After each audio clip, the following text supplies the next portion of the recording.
वो ये है कि हम सारे के सारे इस वक्त हैकेबल कम्युनिटी बन चुके हैं।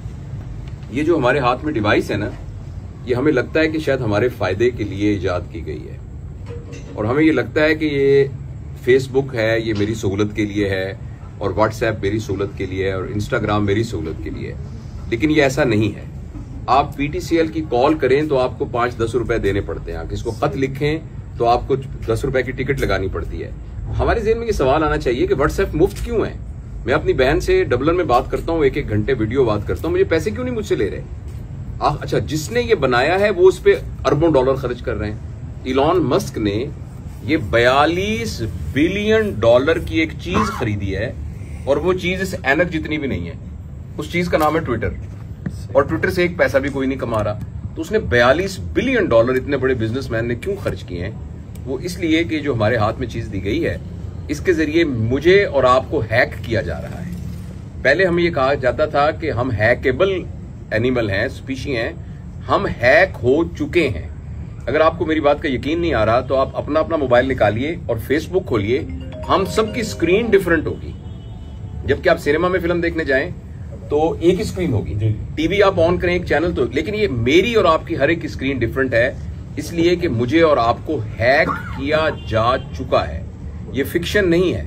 जिस वक्त हम यहां एक सेल्फी खींच के बताएंगे, और वो सेल्फी एक जिक्सा पजल का एक छोटा सा बिट है, जो कि मेरा और आपका प्रोफाइल ऑलरेडी उनके पास मौजूद है। इसलिए कि एक जमाने में जब जमीन जिसके पास ज्यादा, सॉरी मैं ज्यादा लंबी बात तो नहीं सर, मैं आपको इंटरप्ट करूंगा कि जिसके पास जमीन ज्यादा होती थी उसके पास पावर ज्यादा थी, तो लोग मुल्कों पे कब्जा कर लेते थे। फिर ये पता लगा कि मशीनें अगर ज्यादा हो जाएंगी तो उस पे वो ताकतवर होगा। अब जिसके पास डाटा ज्यादा है वो ताकतवर है।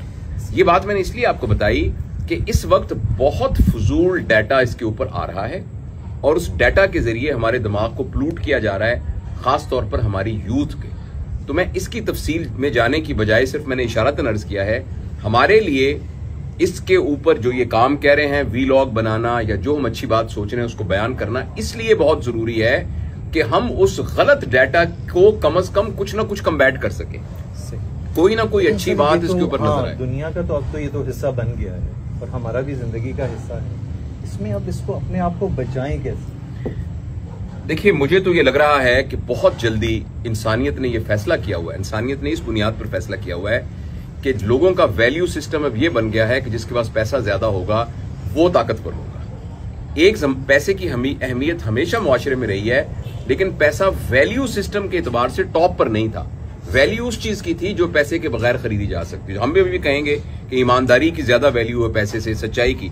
लेकिन दुनिया में कुछ लोगों ने यह ठान लिया है कि उन्होंने पूरी दुनिया के सरमाए को इकट्ठा करना है, और वो लोग इकट्ठे भी हो चुके हैं, और वो इस चक्कर में इस दुनिया को यहां से नीस्तो नाबूद करने पर तुले हुए हैं। ये जो कुछ मेटावर्स हो रहा है और जिस तरीके से डाटा कंट्रोल हो रहा है, कुछ अरसे के बाद मुल्कों की हुकूमत नहीं होगी बल्कि ऑर्गेनाइजेशंस की हुकूमत होगी।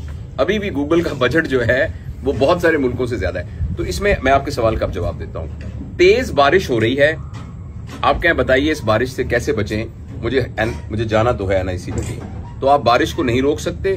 हाँ, खुद रेनकोट पहन सकते हैं और छतरी रख सकते हैं। तो मेरी सजेशन ये होगी कि इस मोबाइल के स्क्रीन के यूज को अपने बच्चों के लिए और अपने लिए जितना लिमिट कर सकते हैं उसको लिमिट कीजिए। इसको सिर्फ इंफॉर्मेशन और कम्युनिकेशन के लिए यूज कीजिए, एंटरटेनमेंट के लिए बिल्कुल मत यूज कीजिए, वरना अगले 10 साल में ऐसी नस्ल आ रही है और वेस्ट में आनी शुरू हो गई है कि जिन बच्चों को सुसाइडल टेंडेंसीज होंगी, चाइल्डहुड डिप्रेशन होगी, एबनॉर्मल सेक्सुअल बिहेवियर्स होंगे, सुसाइडल थॉट्स आएंगे। ये इतनी खतरनाक बात है। तो अपने आप को बचाने के लिए जितना नेचर से अटैच हो सकते हैं, कनेक्शंस की देख, हम जो सारे बैठे हुए हैं ना, ये हमारे कनेक्शंस नहीं है, ये हमारे रिलेशंस हैं।